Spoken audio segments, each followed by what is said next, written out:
안녕하세요. 오늘도 사연살롱을 찾아주셔서 감사합니다. 저는 시댁에서 한을 품었다가 저의 선행으로 인한 인연으로 시원하게 복수를 한 30대 여성입니다. 저는 2년 전 합의 이혼을 통해 시댁과 결별을 했는데요. 하지만 그렇다고 속이 시원하진 않았어요. 오히려 제겐 억울함과 한이 있었죠. 여자가 한을 품으면 여름에도 서리가 내린다는 말 들어보셨나요? 그 말처럼 제 서리는 한여름의 장마처럼 끈질기고 길었어요. 게다가 시어머니는 이혼 후 제게 끊임없이 저주를 퍼붓는 문자를 보내곤 했거든요. 어줍잖은 애가 우리 집으로 시집을 와서 우리 아들 인생을 망쳤구나. 우리 아들 이혼남 만들어 놓고 네가 행복할 수 있을 것 같냐? 속 좁은 인간이 잘 되는 법 못 봤다. 넌 분명 망할 거다. 저는 가뜩이나 제가 이혼을 했다는 것에 저 스스로 큰 실망을 했는데 시어머니가 이런 식으로 나으니 화병이 날 것 같았어요. 한입 골수라는 말처럼 원한이 뼈에 사무쳤죠. 하지만 앞서 말씀드린 것처럼 제 선행이 저를 살렸어요. 저는 시원하게 시어머니에게 복수를 했고 시어머니는 이혼 뒤 제 모습을 보고 대굴대굴 구르며 분에 차하셨어요. 그도 그럴 것이 제가 백화점이라는 세계에서 신분 상승을 했거든요. 오늘 그 이야기를 들려드리려고 사연을 적어봅니다. 저는 고등학교 동창회 소개로 만난 남편과 2년을 연애하고 결혼을 했어요. 2년 동안 연애를 하면서 서로 부모님을 뵌 적은 없어요. 저희 부모님은 다른 지역에 사셔서 그랬고 시댁은 저희 동네에서 2분 거리로 가까웠는데 남편이 굳이 만나게끔 하지 않았어요. 간혹 제가 남편을 집 앞에 데려다 줄 때도 시부모님과 같이 사는 걸 뻔히 아는데 올라와서 차 한잔 하라고 하지도 않더라고요. 저는 그게 꼭 결혼을 반대하는 것 같아서 기분이 찜찜했어요. 그런데 2년 정도 흐르니 남편도 결혼을 하자고 하고 시댁에서도 반대는 없었죠. 그렇게 상견례 때 저는 시부모님을 처음 뵈었어요. 시아버지는 중학교 윤리교사라고 들었는데 그에 맞게 점잖고 고상했어요. 사근사근한 말씨에 언행도 배운 사람 같았어요. 그리고 시어머니도 부잣집 사모님처럼 우아하고 품이 있었죠. 상견례 때나 결혼식 때나 다른 어려움은 없었어요. 다만 시부모님이 결혼식에 예의를 갖춰주었으면 좋겠다고 생각했죠. 그래서 저희는 전통 혼례 마냥 혼담부터 납회까지 하기로 했고 그렇게 했어요. 그리고 시부모님은 주례는 결혼식에서 필수라며 강조했어요. 그래서 시아버지 학교의 교장님이 주례를 서주셨죠. 주례는 길었어요. 다들 왜 주례를 제외하는지 뼈저리게 느꼈어요.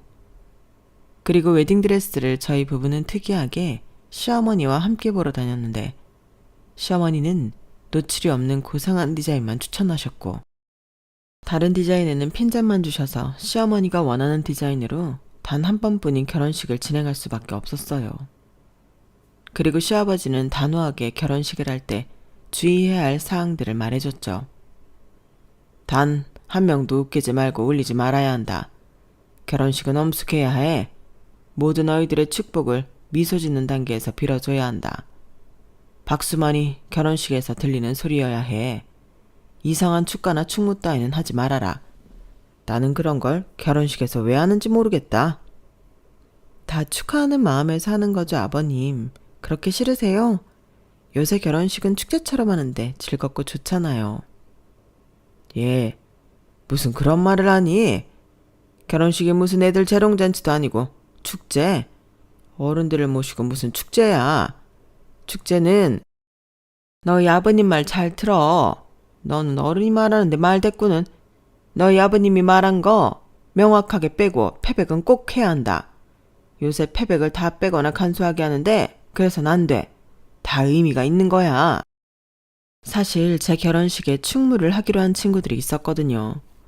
그리고 저도 한 번 하는 결혼식 즐겁게 하고 싶었고요. 요새 SNS에 보면 신랑 신부 입장도 재미있게 하는데 그렇게 하고 싶었어요. 다들 시간 내서 와주셨는데 즐거운 시간이 되었으면 좋겠어서요.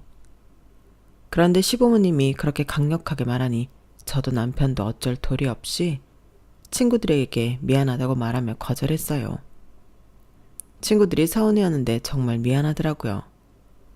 그렇게 저희는 미소와 박수만이 가득한 고상한 결혼식을 했어요. 그리고 축의금을 확인하는데 그때 시어머니가 본색을 드러내더군요. 요새는 결혼하면 축의금은 다 신랑 신부에게 주지 않나요? 결혼했으니 고생했다고요.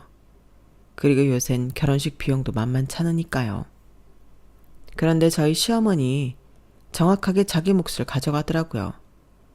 그리고 뒤에서 시아버지는 묵묵히 보고 계시고요. 그때는 계산이 정확한가 보다 하고 말았는데 지금 생각해보면 그때 알아차렸어야 했어요. 시어머니의 본색을 말이에요. 사실 저희 시어머니 매우 이해타산적이고 염세주의예요. 시아버지가 중학교 교사, 교육공무원이라고 말씀드렸죠. 그리고 시어머니는 친정아버지가 시립미술관 운영위원이자 꽤 유명한 화가예요. 그리고 친정어머니는 땅 부자라나요? 그리고 친언니는 대를 이어 화가이고 미대 교수라고 하더라고요. 그런데 저희 시어머니 꼭 돈에 쪼들리는 사람처럼 돈돈거려요. 웃긴 게 뭔지 아세요? 시어머니는 자기 자식들에게, 그러니까 저희 남편과 시누이에게 매달 키워준 값을 받아요. 처음에 제가 그 이야기를 듣고 의아해서 무슨 그런 경우가 있냐고 남편에게 물었어요. 왜냐하면 그게 무시할 만큼 적은 금액이 아니거든요. 키워준 값? 그런 게 어딨어. 솔직히 말해 자기가 태어나고 싶어서 태어난 것도 아니고, 안 그래? 나도 처음에는 그렇게 생각하긴 했는데 아이를 성인까지 키우는데 한두 푼 드는 것도 아니고 이동안 고생하셨으니까 용돈처럼 드리는 거야. 내가 내 월급으로 드릴 테니까 자기는 신경 쓰지 않아도 돼. 하지만 용돈은 별개였어요. 매년 명절이랑 생신, 어버이날에 드리는 용돈 말이에요. 그건 또 따로 들어야 했죠. 그래서 한 번은 제가 아이를 가질 계획이니 용돈을 조금 줄여도 되냐고 물었어요. 정말 큰 용기를 내서요. 어머님, 저 이제 슬슬 아이 가져볼까 하는데 어머님도 아시다시피 아이 키우는데 한두 푼 드는 게 아니잖아요. 그래서 어머님, 아버님 드리는 용돈 조금 줄여서 드려도 될까요? 아버님 아직 창창하게 버시잖아요. 은호가 그런 얘기도 너한테 하니? 얘는 참, 부부 사이에도 굳이 말하지 않아야 하는 것도 있는 건데 이건 너와 상관없는 일이야. 나랑 애들 아빠, 그리고 우리 애들에 대한 일이지. 그러니 넌 신경 쓸 필요도 이유도 없어. 그리고 네가 이런 식으로 말하는 거 보니 불만이 있는 모양인데 내가 애들 키움값 받겠다는데 그게 이상하니? 내가 쟤네들 키우는데 얼마나 많은 노력과 비용이 들었는 줄 알아? 넌 절대 모를 거다. 네 애를 가져도 모를 거야. 그리고 그것도 다 교육이다. 알긴 아니? 시어머니는 그런 얼토당토 않는 말을 했어요. 하지만 웃기잖아요. 자기 자식이 30이 넘었는데 무슨 교육이에요. 30이면 부모에게 교육 받을 시기는 아니지 않나요? 하지만 시어머니하고는 영 말이 안 통했어요. 속에 경일 끼었죠. 그리고 저희 시댁은 달에 1회 이상 저녁 식사를 하고 상반기와 하반기에 1회씩 여행을 가는 행사가 있었어요. 명절도 명절대로 챙기는데 참 행사가 많죠. 그걸 결혼한 뒤에 알게 되었는데 남편은 대수롭지 않게 생각하더라고요. 시댁 식구랑 친하면 좋은 거 아니냐면서요. 저도 시댁과 불편하게 지내는 것보다 낫겠다고 생각해서 처음엔 그런 마음으로 저녁 식사와 여행에 임했어요. 그런데 그럴 때마다 시부모님이 계산을 안 하더라고요. 말씀드렸지만 저희 시아버지는 중학교 교사고 나중엔 교장까지 되어요. 그리고 시어머니는 부잣집 딸이고요. 그런데 지갑 한 번 쉽게 열리지 않더군요. 모두 제 남편이 냈어요. 남편이 꼴의 오빠라고 시누이가 내는 꼴을 못 보더라고요. 그리고 그것뿐인 줄 아세요? 시어머니는 가끔 학교 사모님들과 티타임을 즐겼어요. 그런데 그럴 때면 꼭 저에게 전화를 하세요. 제가 퇴근할 때를 귀신같이 아시고 전화를 하죠. 네, 어머님, 오늘 모임 재미있으셨어요? 아, 아직 하고 있다. 너 퇴근했니? 퇴근했으면 이쪽으로 와라. 네가 일하는 백화점 근처에 있어? 그 전화를 받고 가면 시어머니가 상석에 앉아있고 테이블을 둘러 사모님들이 앉아있어요. 그리고 거기에 가면 저는 인사를 하고 다음엔 뭘 하는 줄 아세요? 아직 계산하지 않은 커피값을 계산해요. 시어머니는 지독하게 제가 내지 않을 수 없게 만들어요. 내 하나뿐인 며느리가 그대들을 위해 커피를 사러 귀한 걸음을 해줬어. 어쩜 이렇게 심성이 고운지. 내 사람들을 모두 자기 사람이라고 생각하는 애라니까? 그대들도 이런 며느리를 봐야 하는데 우리 봄이 너무 고마워. 어머, 오늘 또 왔어요? 정말 시어머니가 아니라 엄마처럼 챙기네. 난 아들도 없는데 부러워서 어쩌나? 배 아파서 커피 한 잔 더 마셔야겠네. 그래도 되죠? 그렇게 산 커피가 몇십 잔인지 모르겠어요. 정말 눈뜨고 코 베인 것 같다니까요. 그리고 더 환장할 노릇은 시어머니가 돌아오는 길에 사모님들 욕을 기가 막히게 한다는 거예요. 정말 귀가 다 아파요. 제가 시어머니가 염세주의자라고 했죠? 시어머니는 모든 것들을 부정적으로 봐요. 사모님들도 예외가 아니죠. 오늘 미정 씨는 명품 가방을 메고 왔더라. 너도 봤지? 그게 보기에는 안 그런데 1,000만 원짜리라대? 참 웃겨. 입은 매번 천박하게 놀려서는 그런 가방 매봤자 그 여자는 평생 나처럼 고상하질 못해. 안 그러니? 아, 그래요? 그게 1,000만 원이나 해요? 그래. 고작 교사 사모임 주제에 뭐가 된다고 그런 가방을 왜? 웃기지도 않아. 어차피 교장 사모는 나야 나. 나도 그런 가방을 안 매는데 어디서 예의 없이? 들어보니까 부모가 시장에서 생선 팔았다더라. 안 봐도 비디오지.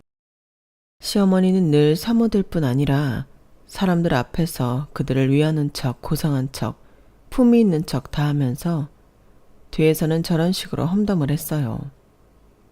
제가 보기에 시어머니는 남들이 자기보다 잘나면 배 아파하는 탐욕스러운 구석이 있었어요.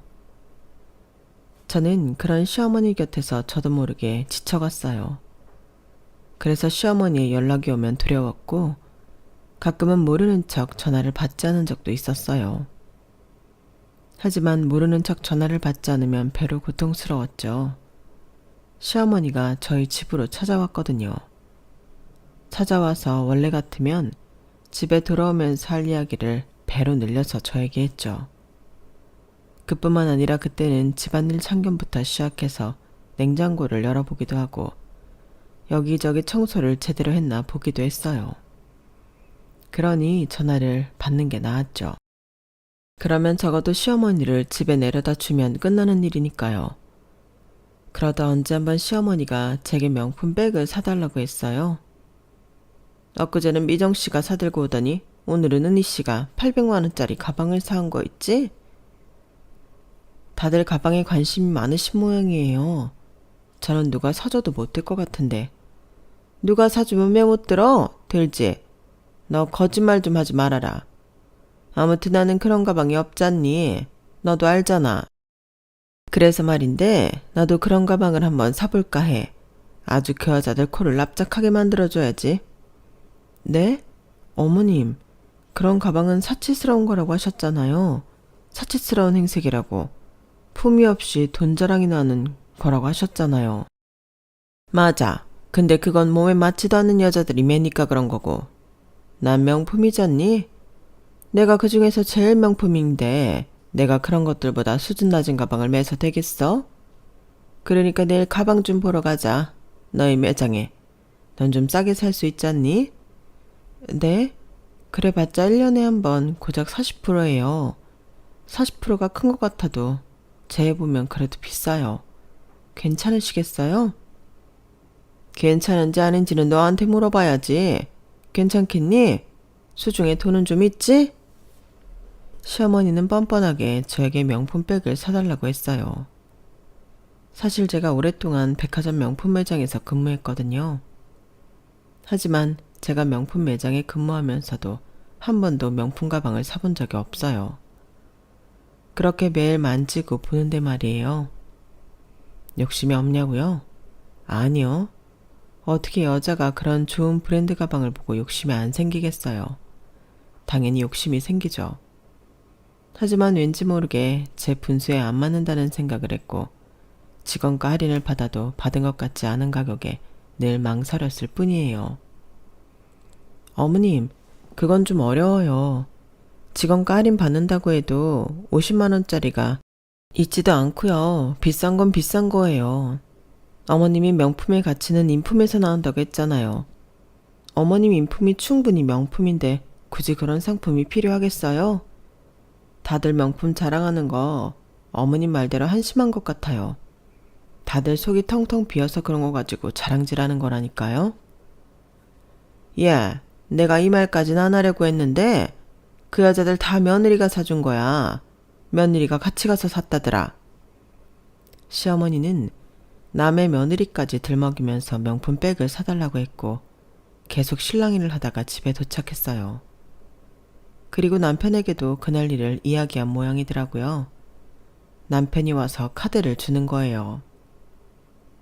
내가 카드 줄 테니까 당신이 사주는 척하고 사줘. 어머니가 당신한테 뭐 해달라고 한 적은 이제껏 없었잖아. 그런데 해달라고 하는 거 보면 많이 부러웠던 모양인데 그리고 당신도 어머니한테 뭐 해준 적 없는 것도 사실이고. 뭐? 내가 뭘 해준 적이 없어. 내가 일일이 모임하는 데 가서 계산하고 어른들 비위 맞추고 그런 건 뭐 쉬운 줄 알아? 그리고 당신이 매번 어머니한테 드리는 키워준 값 내가 이해하고 있잖아. 그런데 내가 여기서 뭘 더 해야 해? 당신은 왜 말을 또 그렇게 해? 내가 그런 말을 한 게 아니잖아. 뭐 선물하고 그런 적 없다는 말이지. 며느리는 무조건 선물이라는 걸 해야 해? 명품 가방을 당연히 사줘야 하냐고. 그럼 말 나온 김에 이제 키워준 값 그거 보내드리지 마. 내가 그것 때문에 당신이 점점 생활비 덜 주는 거 모르는 줄 알아? 저번 달보다 이번 달은 무려 10만 원이나 적게 줬다고. 적어도 어머님 수발 들은 비용까지. 뭐? 수발? 당신 말 다 했어? 그렇게 저희 부부는 대판 싸우고 한동안 말조차 섞지 않았어요. 그러다 남편이 먼저 사과하면서 관계를 회복했죠. 남편은 자기가 말이 심했던 것 같다며 저에게 사과했어요. 그래서 저도 같은 이유로 사과했죠. 그리고 남편은 시어머니가 사모님들끼리 모임하는 날 저를 부르지 않도록 하겠다는 약속을 했어요. 그리고 자기 부모님에게 드는 비용은 자기가 다 알아서 할 것이고 생활비에는 문제가 없게 하겠다고 말했죠. 물론 제가 바라는 건 그게 아니었어요. 경제적으로 남편이 시부모님께 완전히 독립하길 바랐죠. 하지만 넘어진 사람이 바로 일어서면 되나요? 저는 남편에게 시간이 필요할 것 같다고 생각했어요.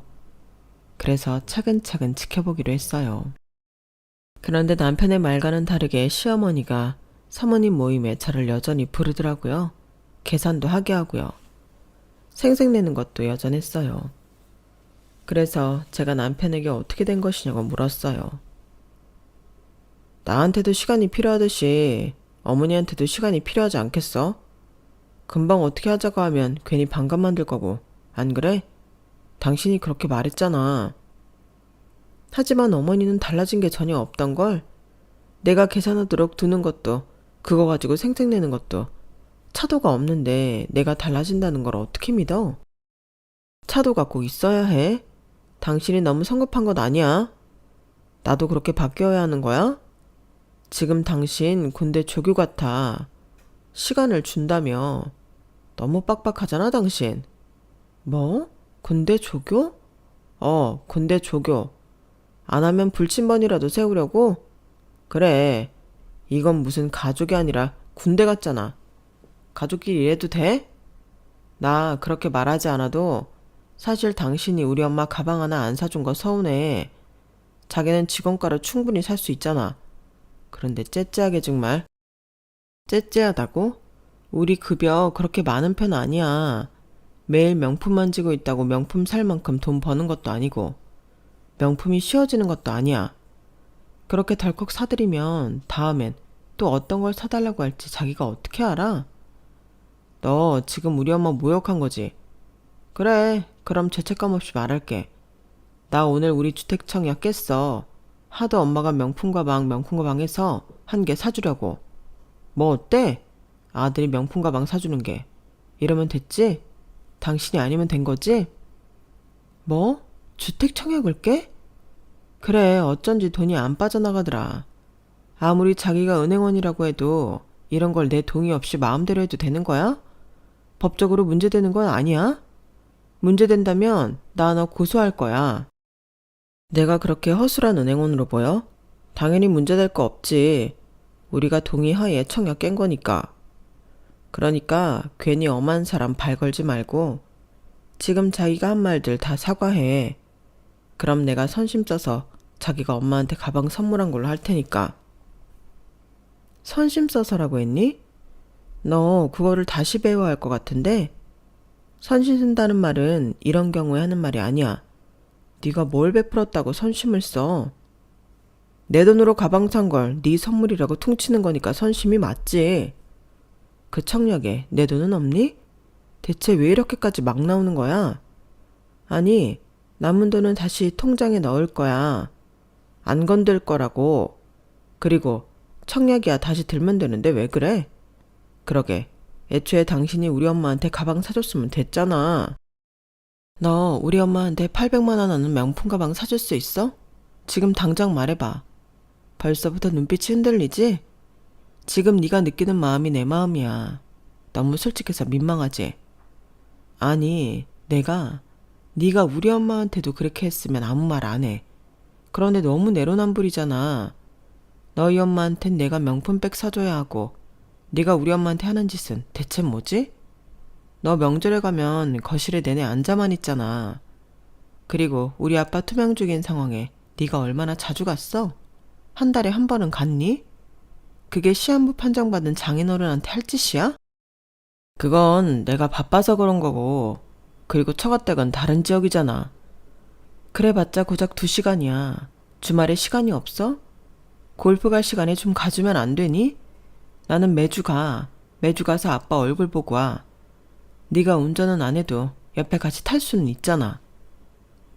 그때 결혼생활 3년 동안 쌓아왔던 저의 불만은 본물처럼 터졌고 남편은 그물에 익사해 아무 말도 하지 못했어요.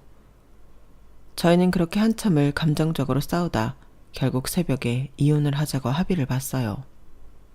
더 이상 부부 생활을 못할 것 같더군요. 그리고 각자 부모님에게 이혼을 하겠다고 그 결정을 말한 뒤에 합의 이혼 절차를 밟았어요.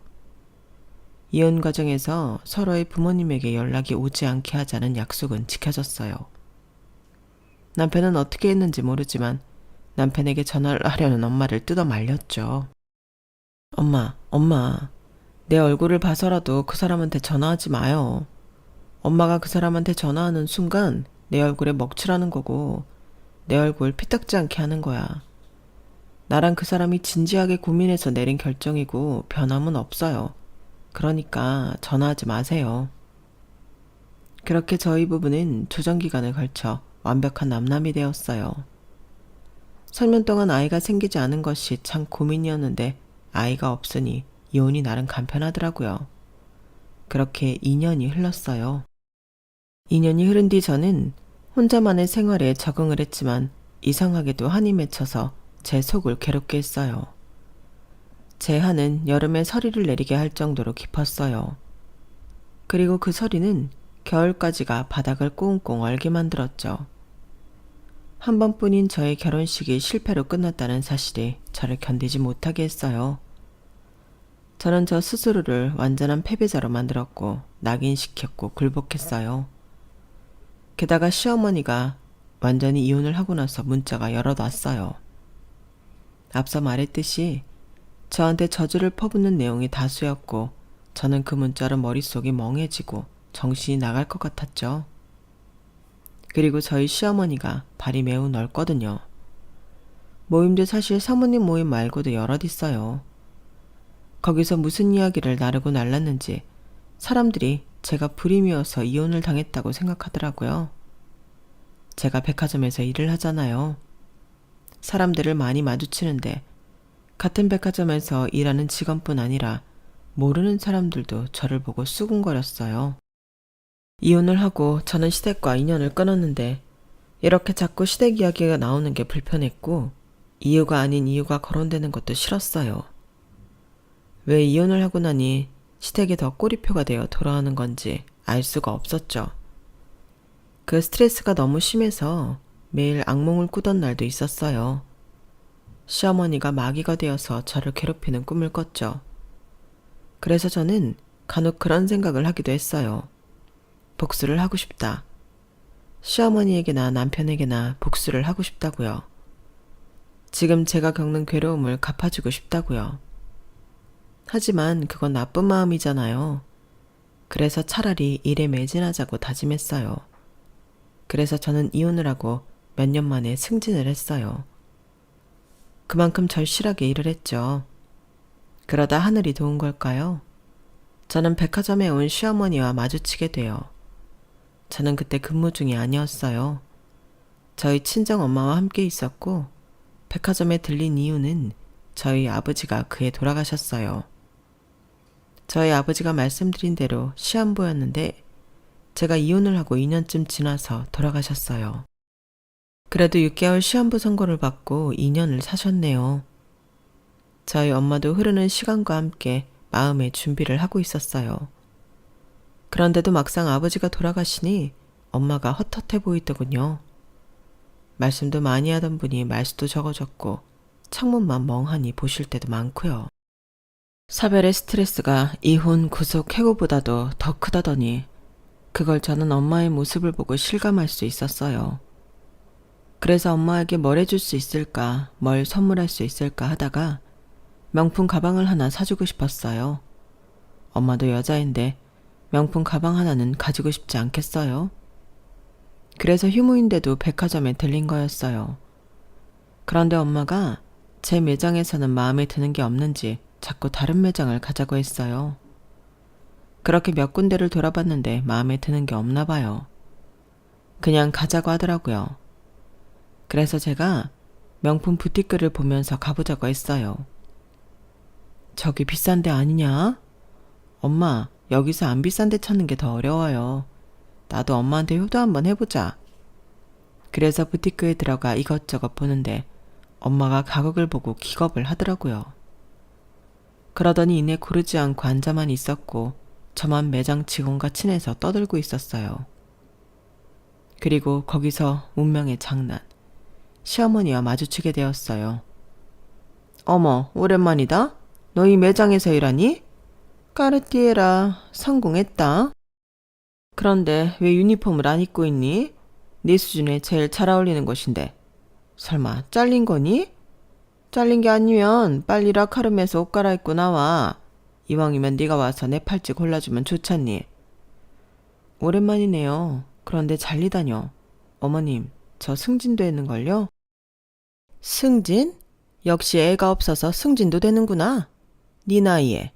너는 평생 애가 들어설 팔자가 아니니 아주 사장까지 승진하겠다 얘.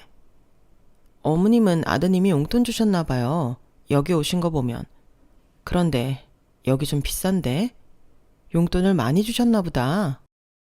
그래, 네가 나간 덕분에 내가 요새 용돈도 더 받고 아주 좋아. 널 우리 집안에서 내쫓은 이후로 일이 너무 잘 풀려서 말이야. 우리 아들도 승진했다. 들었는지 모르겠지만. 그리고 우리 딸은 영국으로 갔어. 걔가 외국계 회사에 있었잖니? 본사로 들어갔어. 아, 그러세요? 그런데 왜 저한테 자꾸 문자 보내세요? 그것도 악의적인 저주 문자요. 제가 그 집안에서 나간 게 그렇게 좋으시면서 왜 그러실까? 꼭 부디 다시 돌아와 달라는 것처럼? 그리고 저는 그대가 아드님 승진한 거 궁금하지 않아요. 그리고 어머니, 그 생각은 안 해보셨어요? 아가씨가 어머니한테서 도망간 거라고요. 유학 가면 어머니한테 돈 안 붙여도 어머니가 못 쫓아오니까. 안 그래요? 제가 그렇게 말하자 시어머니가 저에게 손가락질하면서 화를 내더군요. 그리고 저에게 손찌검을 하려고 하는데 지나가던 백화점 지정관님이 제게 오더니 90도로 인사를 했어요.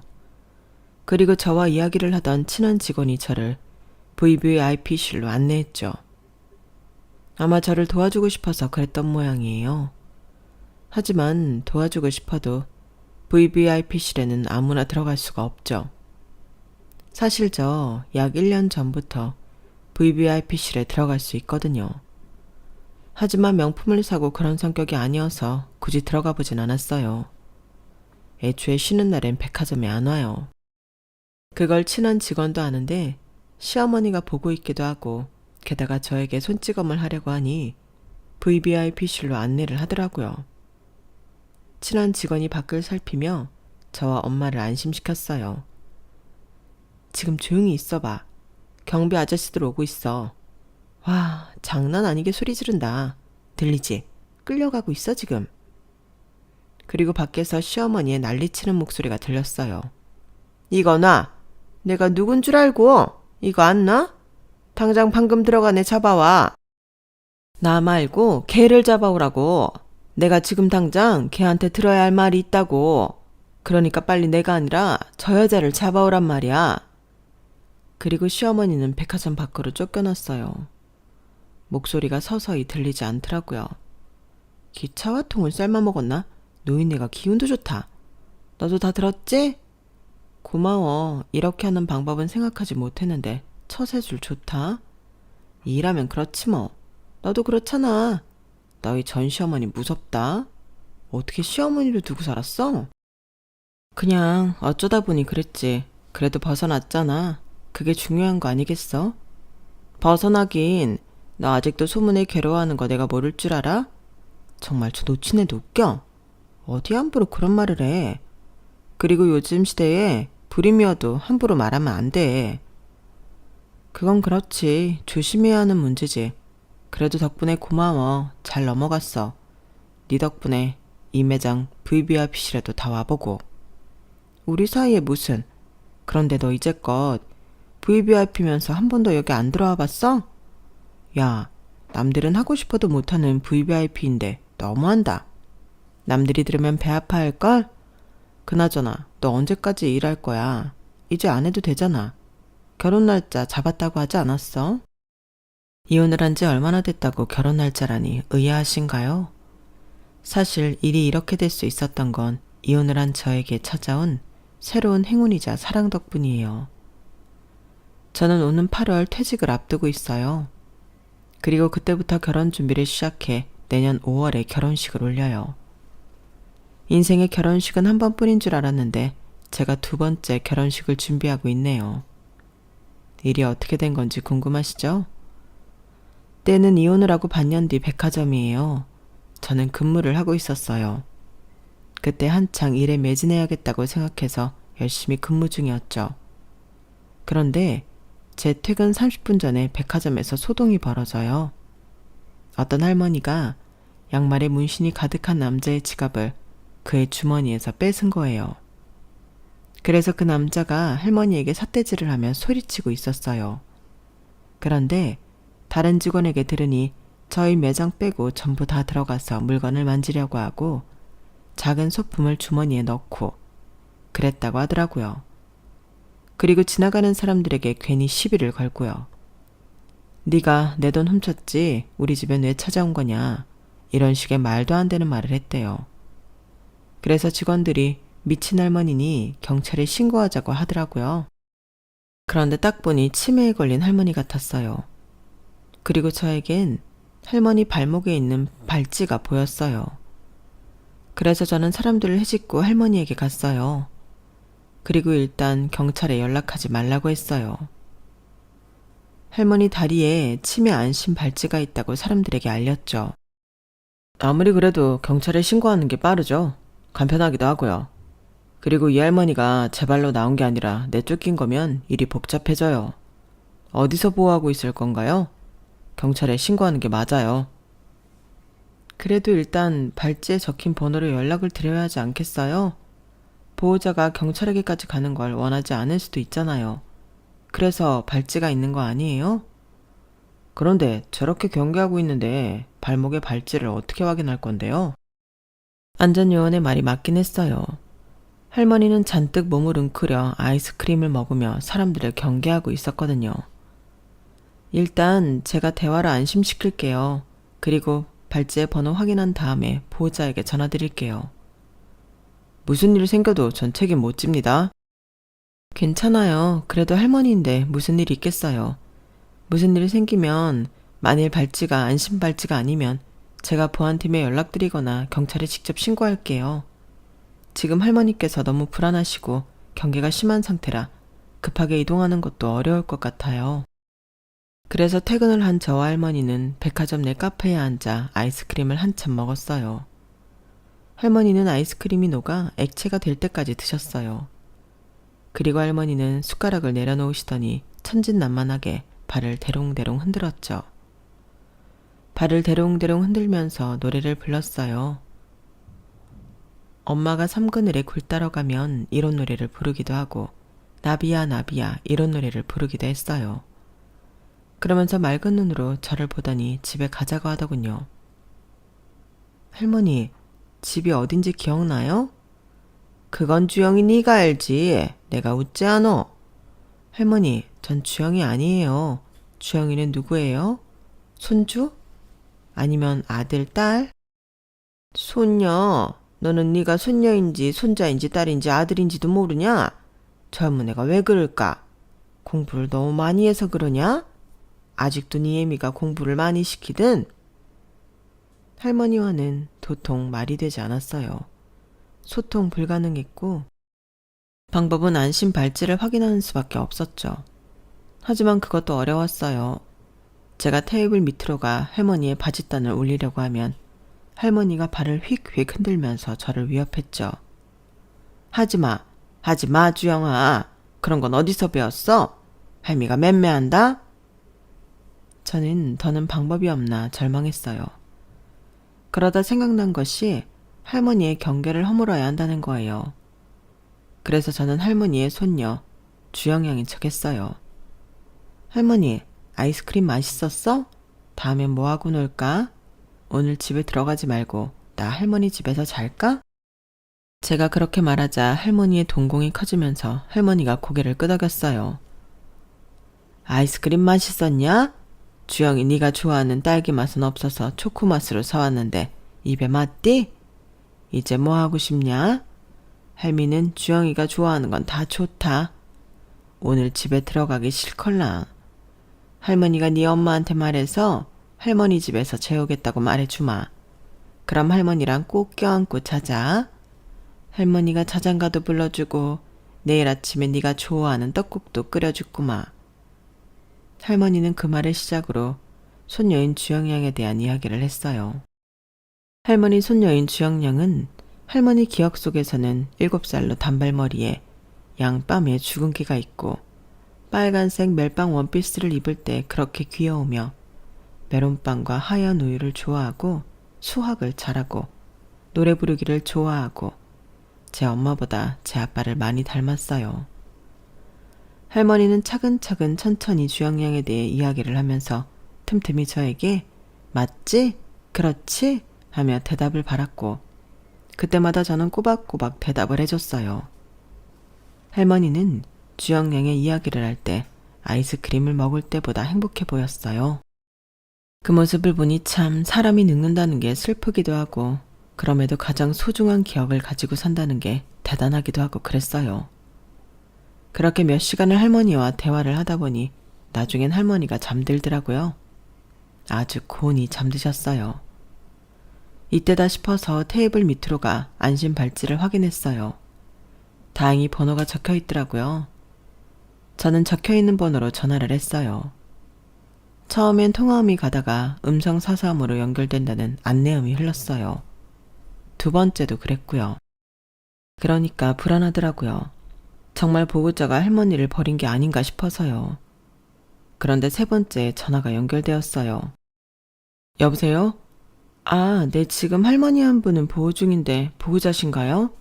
제가 그렇게 물으니 전화를 받은 상대방이 안도의 한숨을 길게 쉬더라고요.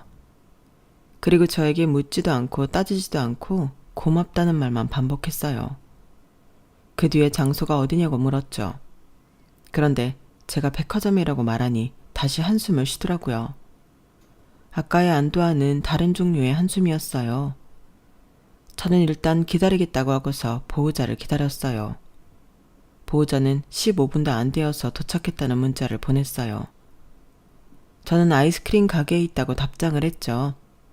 그 사람은 백화점을 빠삭하게 아는지 금방 찾아오더라고요. 그런데 그 사람은 제가 아는 사람이었죠. 저희 백화점 지원 본부장이자 이사였죠. 저는 놀라서 일어나 꾸벅 인사를 드렸어요. 다행히 높으신 분이 저를 알 리 없었죠. 그래서 저는 간단히 자기소개를 했어요. 저희 식구인 줄 몰라보고 본의 아니게 패를 끼쳤습니다. 죄송합니다. 그리고 꽤 오랜 시간 저희 어머니랑 같이 계셔주셔서 감사합니다. 제가 이 은혜를 어떻게 갚아야 할지. 알고 보니 할머니는 지원본부장이자 이사님의 어머니셨더라고요. 저는 괜히 아이스크림을 드시게 한 게 마음에 걸려서 사과를 드렸어요. 아이스크림이 드시고 싶다고 하셔서 사드렸는데 괜한 걸 드시게 한 건 아닌가 모르겠네요. 죄송합니다. 아, 원래부터 단 걸 좋아하셔서 괜찮습니다. 얼마나 왔습니까? 아니에요. 고작 몇천 원 정도인데요. 괜찮으시다면 다행이고요. 그럼 전 이사님도 오셨으니 가보도록 할게요.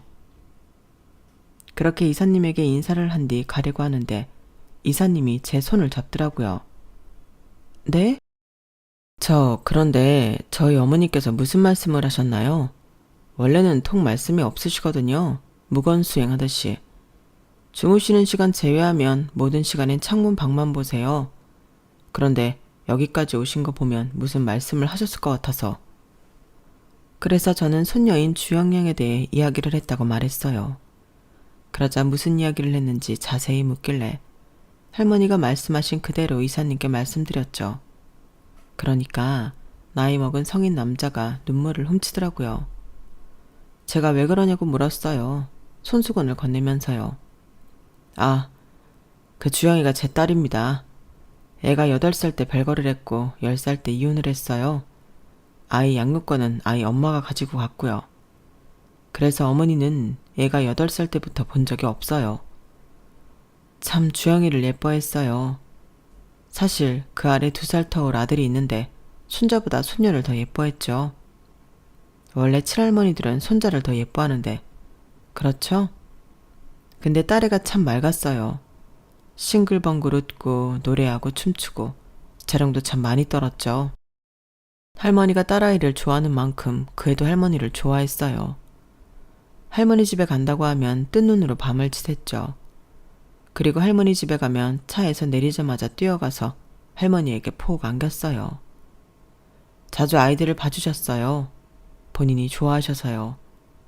그러다 제가 별거하고 이혼하게 되니 못 보셨고 1년 전부터 중증 치매 증세를 보이더니 말을 잃으셨죠. 그러다 가끔 하는 말이 주영이 이야기예요. 많이 그리우신 건지. 하지만 벌써 그 아이도 사춘기가 되어서 할머니를 기억할지 모르겠네요. 아, 제가 말이 길었죠? 그러면서 이사님은 다시 눈물을 훔쳤어요. 그리고 주무시는 할머니를 흔들어 깨웠죠. 하지만 도통 할머니가 일어나지 않았어요.